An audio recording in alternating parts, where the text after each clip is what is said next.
नमस्कार, खेल खिलाड़ी देख रहे हैं आप सब। मैं हूं आपके साथ साहिल केरनी। आज हम बात करेंगे जिस तरह से इंडियन टीम की परफॉर्मेंस रही है बीजीटी में, और उसके बाद खासतौर पर चैंपियंस ट्रॉफी की जिस तरह से टीम की अनाउंसमेंट की गई है बांग्लादेश द्वारा और न्यूजीलैंड द्वारा, पर इंडिया ने अभी इसमें और वक्त मांगा है आईसीसी से, जबकि आखिरी तारीख निकल चुकी है और अब उस पर चर्चा करना भी बहुत जरूरी है, क्योंकि इंडियन टीम की आज एक बैठक भी होती है बीसीसीआई में, जहां पर रोहित शर्मा भी मौजूद रहते हैं और हेड कोच गौतम गंभीर भी मौजूद रहते हैं और अजहरुद्दीन भी मौजूद रहते हैं।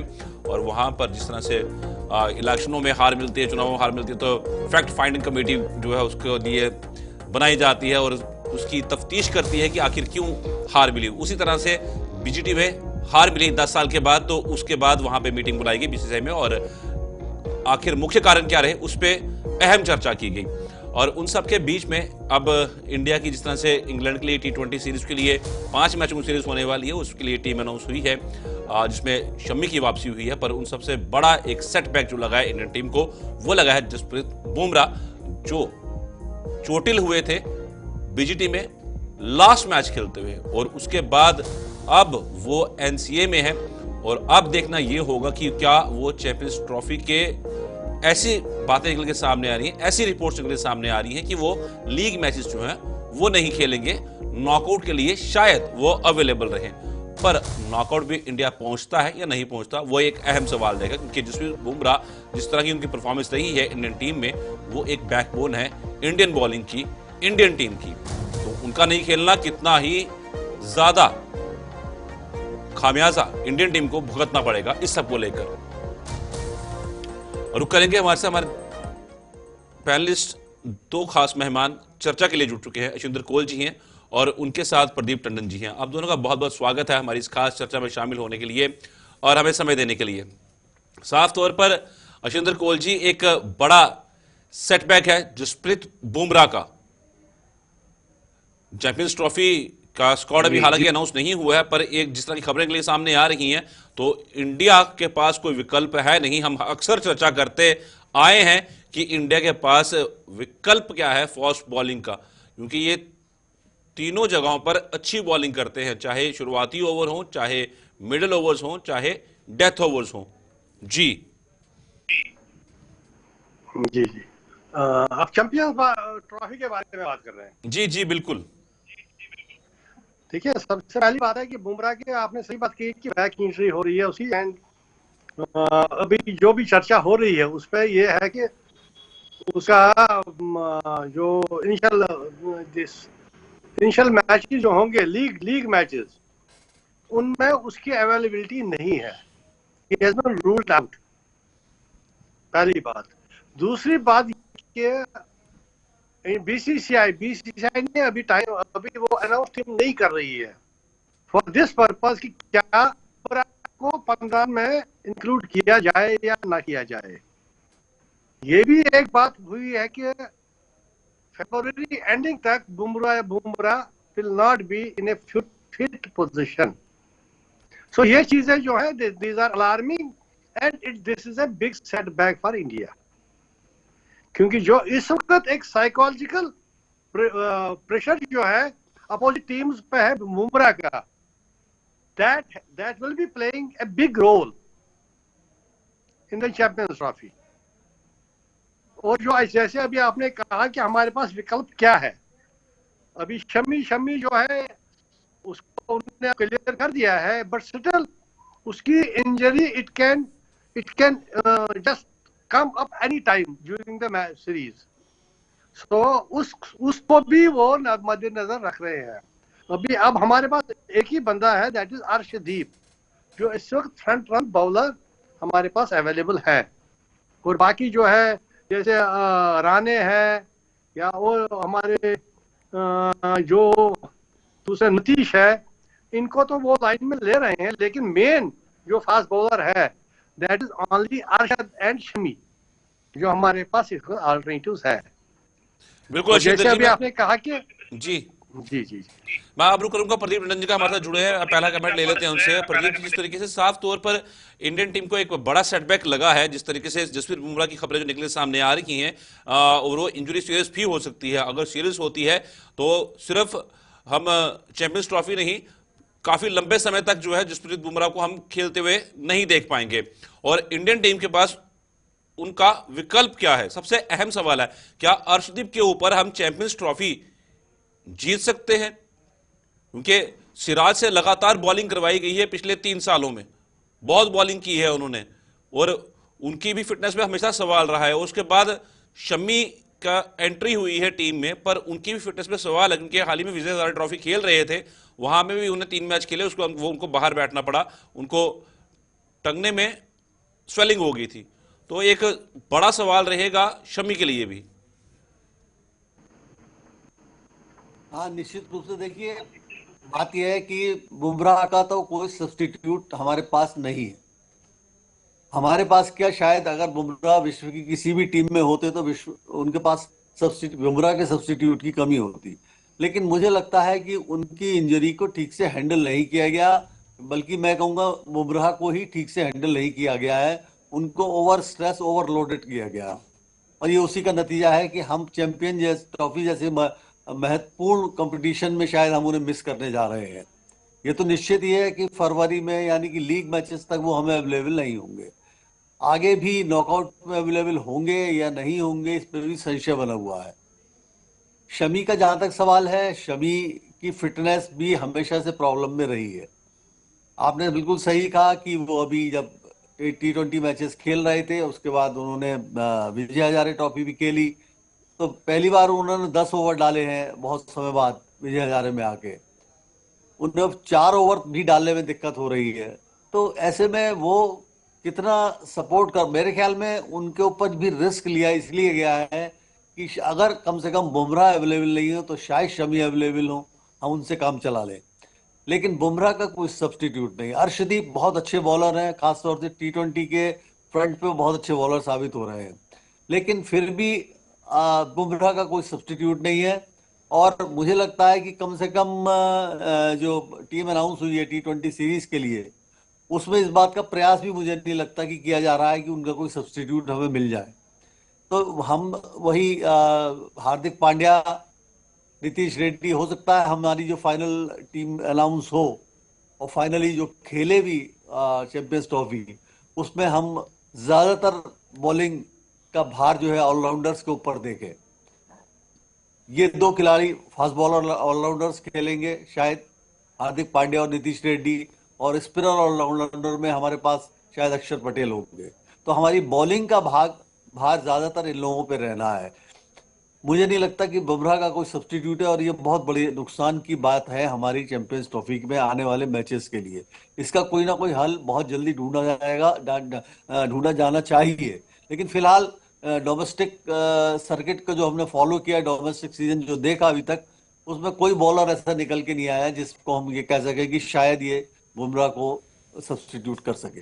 जी बिल्कुल प्रदीप जी, एक बड़ा अहम सवाल है ये कि जिस तरीके से बुमराह इंजरी में हैं और हमारे पास चैंपियंस ट्रॉफी है, एक बड़ा टूर्नामेंट आईसीसी का, और हमारे पास तेज गेंदबाज नहीं है, हमें काम चलाने वाली बात अब करनी पड़ रही है। हम ऑलराउंडर से बॉलिंग करवाएंगे सिर्फ एक बॉलिंग को पूरा करने के लिए, बॉलिंग स्ट्रेंथ को पूरा करने, पर वो स्ट्रेंथ जो होगी वो स्ट्रांग नहीं होगी, ये साफ तौर पर नजर आ रहा है। और बहुत मुश्किल जो इंडियन टीम थी वो दावेदार मानी जा रही थी, अब वो एक इस खिलाड़ी की वजह से वो बैकफुट पर जाती हुई नजर आ रही है। और उन सब के बीच में रोहित शर्मा और विराट कोहली की फॉर्म ना होना एक बड़ा सवाल खड़ा कर रही है। अब क्या होगा ये तो आने वाला समय बताएगा। मैं शिंदर कोहली जी का रुख करूंगा। शिंदर कोहली जी, मैं रोहित शर्मा और विराट कोहली की बात करना चाहूंगा। हालांकि बहुत बड़े खिलाड़ी हैं, बड़े दिग्गज खिलाड़ी हैं, पर उनकी बैट से स्कोर नहीं आ रहा है, ये एक बड़ा ही चिंता का विषय है। और एक बैठक भी आज ही हुई है बीसीसीआई कार्यालय में, और वहां पर इसी पे चिंतन मंथन हो रहा था कि आखिर मुख्य कारण क्या रहे हैं बीजीटी में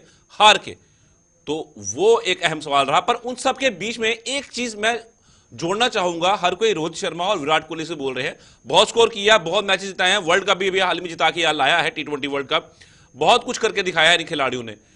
तो गौतम गंभीर कोच बने हैं, तो उसके बाद ही टीम के अंदर ये सब कुछ देखने को मिल रहा है। गौतम गंभीर पे कोई क्यों सवाल नहीं कर रहा? क्या उन पर सवाल नहीं होना चाहिए? आपने बैटिंग कोच रख लिया, आपने मॉर्निंग मॉकल को रख लिया, आपने टेन डॉशे को ले आए, आप अभिषेक नायर को ले आए, ये मतलब अपनी टीम आपने पूरी की है, सिर्फ और सिर्फ कौन सी, जो कि आपकी KKR की थी। क्या उनसे कोई सवाल नहीं कर रहा? जी भी रही है कि जब टीम जीती है तो कोई भी किसी भी आदमी की वीकनेस को एक्सप्लॉइट नहीं किया जाता है। एवरीबडी से टीम अच्छा खेली, फिर विराट स्कोर करे या ना करे, रोहित स्कोर करे या ना करे, लेकिन टीम जीतती है तो फोकस जाता है। Overall team, coaches, captain, selectors, everybody is just appreciated.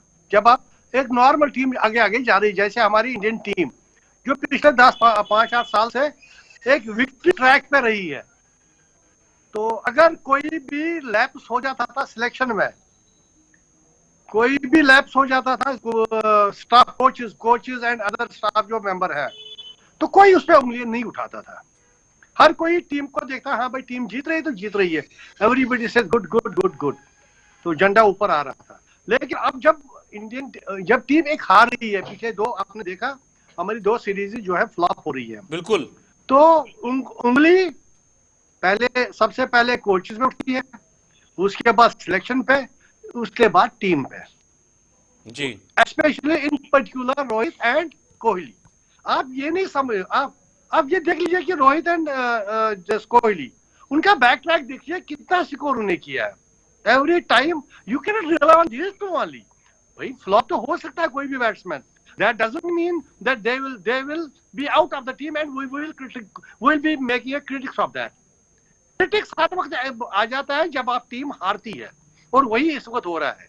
बाकी अदरवाइज आप देख लीजिए, मेरी उंगली अगर उठेगी तो दैट इज फॉर सिलेक्शन, क्योंकि सिलेक्शन में सबसे बड़ी बात यह है कि आप कौन सी टीम सिलेक्ट कर रहे हैं, वनडे कर रहे हैं, 2020 कर रहे हैं, या टेस्ट टीम कर रही है। यहाँ आपने क्या देखा कि T20 में स्कोर कर रहा है कोई, वनडे में कर रहा है, तो उसी को टेस्ट में भी ले लो, that is not possible, because test team में सबसे बड़ी बात एक होती है कि you have to stay at the wicket. आप हमारी टीम को देख लीजिए 1 से 11 तक, कौन प्लेयर हमारे जो है विकेट पे टिक रहा है या टिकने की कोशिश कर रहा है, there is none, everybody goes for it. अब देखिए हमारा ऋषभ पंत, हर कोई appreciated, he scored 60-70 run in just a few balls, लेकिन भाई he is playing test, not one day और T20। We don't want his hitting, we want him to stay, जैसे उसने फर्स्ट इनिंग में थोड़ा किया था। तो we have to see that angle. अब देख लीजिए अब हमारा इस वक्त Bumrah was given maximum bowling from one side, उसको हैंडल जो किया, हर कोई उसी पे फोकस कर रहा था, he will get the wicket. अरे अब देख लीजिए दूसरी साइड से कौन कर रहा है, कोई उसको सपोर्ट नहीं दे रहा है उस लेवल पे। अच्छा, अब सपोर्ट की बात हो रही है, बैटिंग में भी कोई सपोर्ट नहीं मिल रहा है टीम को। अगर आपका थोड़ा सा बैटिंग में भी कोई स्ट्रेंथ आ जाती, जैसे पहले मैच में आ गया था, वी स्कोर्ड 300 सम रन्स और 400 run in the second inning and we won the match. तो उस वक्त बॉलर पे आ रहा है, इस वक्त हमारा, अभी आप देख लीजिए इंग्लैंड की टीम जो आ गई, हमने T20 का सिलेक्शन कर दिया और उन्हें कुछ टीम मांगा है कि जो हमारे 3 ODs है उनके लिए अभी उन्हें कोई टीम अनाउंस नहीं की। हाँ बिल्कुल, अभी समय लगेगा जी। क्यों? उसमें एक खास रीजन है कि the selectors and coach and captain, they are not deciding what to do, they are in a confusion। हम किसको लाए किसको लाए, बिकॉज इस वक्त हर उंगली उनके ऊपर हो रही है, everybody is just pointing fingers towards them कि व्हाट इज गोइंग ऑन। ये एक सबसे बड़ा विषय। अदरवाइज अगर हमारी टीम एक राइट ट्रैक पे जाती, Bumrah is out of form या उसकी इंजरी है, nobody who had touched him, हाँ भाई ठीक है वो नहीं है तो हमारा सिराज है, हमारा दूसरा है, राणे है, या कोई और है, मुकेश है। लेकिन प्रॉब्लम ये है कि we are on a losing track, और लूजिंग ट्रैक में हम हर किसी चीज को देख रहे हैं, हर किसी एंगल। अदरवाइज आपने पिछले 8-10 साल से कभी रोहित एंड कोहली पे कोई उंगली नहीं उठाई है, खा वो स्कोर करे या ना करे। और आज देख लीजिए क्या हो रहा है कि हर कोई रोहित की वीकनेस है, रोहित एंड दिस विराट, उसकी वीकनेस पे उंगली उठा दे, वो ऑफ स्टंप से बाहर आता है, उस पर एडजस्ट कर, वो पहले भी वही खेलता था, ऐसी बात नहीं है।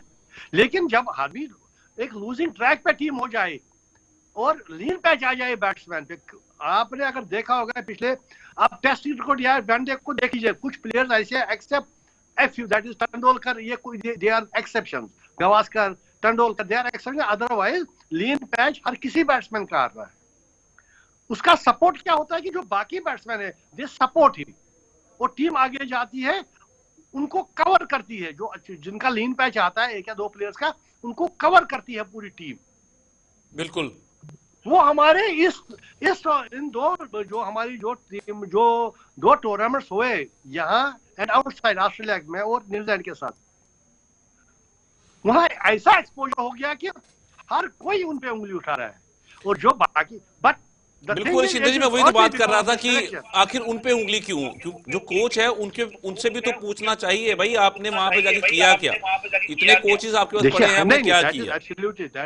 मैं रुक करूंगा, प्रदीप जगह हमारे साथ प्रदीप है जुड़े हुए। प्रदीप टंडन जी, जिस तरह से मैं बात यही कर रहा हूं कि आखिर हम रोहित और विराट कोहली को टारगेट कर रहे हैं, हम नहीं कर रहे हैं, लोग अक्सर जनता करती है, और जो खेलता है उसको पता है कि किस तरह से बैट चलता है और किस तरह से बॉल को फेस करना है।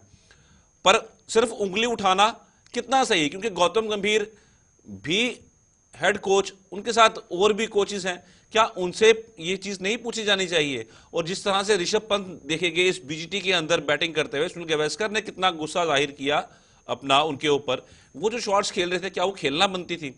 हालांकि जब चौथा मैच खेल रहे थे उस वक्त पे दूसरा सेशन खत्म होता है तो इंडियन टीम जो है वो मैच ड्रॉ के लिए जा रही थी इजिली, कोई शक नहीं था।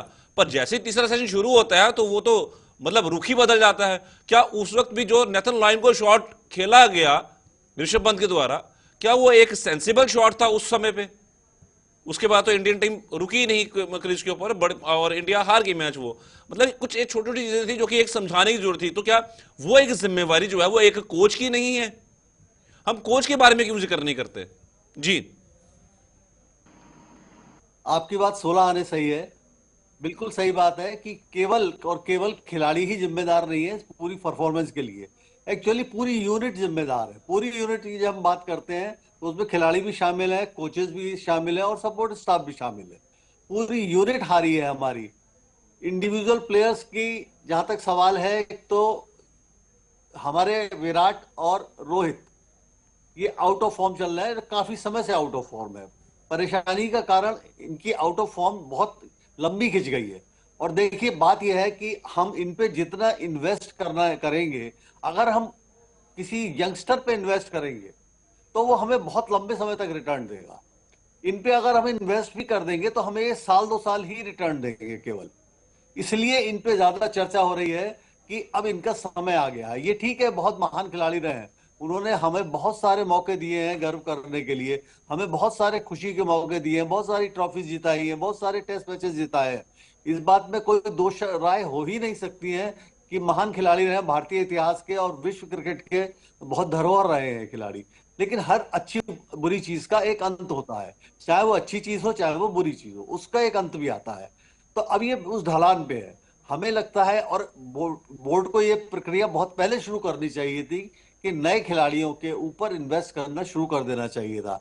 हम लॉर्ड फेयर के उन्हीं वही राहुल, वही रोहित, वही विराट, पंत का जहां तक सवाल है वो बिल्कुल गैर जिम्मेदार खेल खेलते हैं।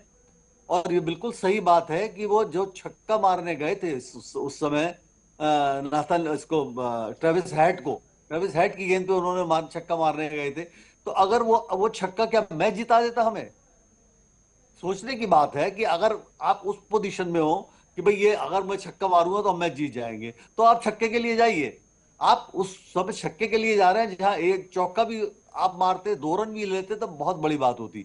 तो आप विकेट थ्रो कर रहे हैं, आप बिल्कुल गैर जिम्मेदार हैं। आपको ये नहीं पता कि हमारी टीम कहाँ खड़ी हुई है, किस पोजीशन में खड़ी हुई है। आपको अपने खेल से मतलब है, लंबा छक्का मारने से मतलब है। और वही पुरानी बात है, देखिए जो गावस्कर कहते थे या जो और बड़े खिलाड़ी कहते थे, आप 100 मीटर का छक्का मार लो तो भी 6 रन मिलेंगे, आप 75 मीटर का छक्का मारोगे तो भी 6 रन मिलेंगे। तो ऐसा नहीं कि मैं बहुत लंबे छक्के मार दूंगा, हमेशा छक्का जो गावस्कर साहब ने कहा है, बहुत अच्छी बात कही है, ये एक ड्रग है। छक्का जो है एक ड्रग है, एक आपको उसका एडिक्शन हो जाता है। आप जब उसको मारते हो तो आपको बहुत अच्छा लगता है, लेकिन फिर आपको उसका एडिक्शन हो जाता है और वो आपको गलत राह पे लेके जाता है। वही लोगों के साथ हो रहा है। तो पंत बहुत गैर जिम्मेदार खिलाड़ी हैं, मैं उनसे कभी भी सहमत नहीं रहा हूं उनके बैटिंग स्टाइल से। चाहे कितने एक्सपर्ट कोई कुछ कहता रहे, मैं उनके बैटिंग स्टाइल से बिल्कुल भी सेटिस्फाई नहीं हूं। और ये बात सही है कि ये जो अभी आप बार बार कह रहे हैं और वो बिल्कुल सही कह रहे हैं कि क्यों नहीं हम गौतम गंभीर के ऊपर उंगली उठा रहे हैं। गौतम गंभीर का जो स्टाइल है वो जितना मुझे नहीं पता खिलाड़ियों की उनके साथ क्या ट्यूनिंग है, लेकिन ये निश्चित है कि जो उनको देख के लगता है वो लगता है बहुत एग्रेसिव और डोमिनेट करना चाहते हैं, जबकि कोच का काम एक इस तरीके का होना चाहिए, वो कोहेसिव होना चाहिए, आपस में बहुत अच्छी ट्यूनिंग, उसको माहौल को भी बहुत क्रिएट करना चाहिए। बड़ों को क्या जिम्मेदारी है, छोटों को क्या जिम्मेदारी है, यंगस्टर्स को क्या करना है, टीम जो आपके सीनियर्स हैं उनका क्या रोल है, पता नहीं ये कर पा रहे हैं गौतम या नहीं कर पा रहे हैं। लेकिन इससे पहले जब राहुल थे तब तो ये परेशानियां नहीं आ रही थी और यही टीम हमें, यही खिलाड़ी हमें वर्ल्ड कप जिता के लेकर आए थे। तो कहीं ना कहीं रोहित और बाकी कोचेस को भी अपनी जिम्मेदारी समझनी चाहिए और बोर्ड को भी उन्हें बताना चाहिए कि you are also accountable for such a pathetic performance. जी साहिल। बिल्कुल प्रदीप जी, बहुत सही बातें आपने बताई हैं। अशिंदर जी, अब एक सवाल मेरा ये रहेगा कि चैंपियंस ट्रॉफी में अगर बुमराह नहीं खेलते हैं और रोहित शर्मा और विराट कोहली की फॉर्म वापस नहीं आती है तो कितना बुरा इंडियन टीम के लिए?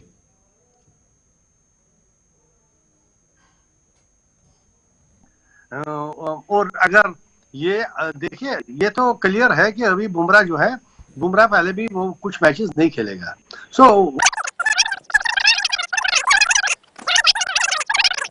कि हमारे फास्ट बॉलर कितना दम है उनमें और कौन कौन हम आगे ला सकते हैं, क्योंकि वो इस वक्त इंजरी के लिए बहुत प्रिकॉशन दे रहे हैं Indian selectors as well BCCI कि किसी भी तरीके से we have to keep our bowlers, और जो भी हमारे चैंपियंस ट्रॉफी के लिए स्क्वाड बनेगा उनके लिए वो बहुत प्रिकॉशन ले रहे हैं। दे आर कीपिंग में अवे सो दैट कि कोई इंजरी ऐसी मेजर ना हो जाए, सो दैट जो भी हमारे rest of the fast bowlers है या बैट्समैन है उनको सेफ्टी में रखा जाए। बाकी जो आपने कहा कि फर्क या असर कितना पड़ता है, डेफिनेटली हमारी टीम पे बहुत कुछ नुकसान हो जाएगा, बट दैट डजंट मीन कि हमारी जो टीम जो चलनी है उसके बगैर, उनके बगैर नहीं चलेगी, ऐसी बात नहीं है। अभी आप देख लीजिए हमारा कुछ बैट्समैन, जब जो अभी आपने देखे 2 बैट्समैन हमारे आउट ऑफ फॉर्म थे और पहले मैच में कोहली थोड़ा सा स्कोर कर गया और हमारा ओपनर वो स्कोर कर गया and we won the match, और सपोर्टिंग बॉलर जो है उन्होंने भी कुछ विकेट लिए।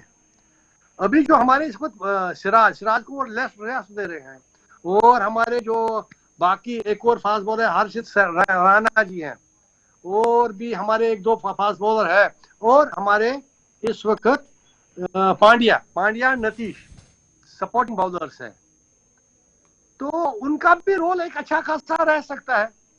और अगर आप जहां अभी हमारे मैच जहां हो रहे हैं गल्फ में, वहां स्पिनर्स का रोल बहुत अच्छा रहता है, they are shifting tracks, fast bowler का वहां असर उतना नहीं रहता है जितना स्पिनर्स का रहता है। So spinners have to play a vital role there. तो हमारे बुमराह एक साइकोलॉजिकल इफेक्ट है डेफिनेटली, और उनका जो एब्सेंस है that will be A vacuum in the Indian team. तो उसको वैक्यूम को कवर करने के लिए द टाइम विल डिसाइड। बिल्कुल, ये तो हमारे वाले समय बताएगा किस तरीके से इंडियन टीम रहने वाली। मेरे पास समय कम है। अशिंदर कोहली जी और प्रदीप रंजन जी, आप दोनों का बहुत बहुत धन्यवाद हमारे साथ इस खास चर्चा में जुड़ने के लिए और हमसे ये खास अपने सुझाव साझा करने के लिए, क्योंकि इंडियन टीम के पास वाकई में कोई विकल्प नहीं है। क्या इंडियन टीम पूरे वर्ल्ड में जसप्रीत बुमराह का कोई भी विकल्प जो है वो नहीं है, पर उसके बिना चैंपियंस ट्रॉफी इंडियन टीम को कितना बड़ा खतरा, और क्या जीत पाएगी Indian team champions trophy Bumrah के बिना?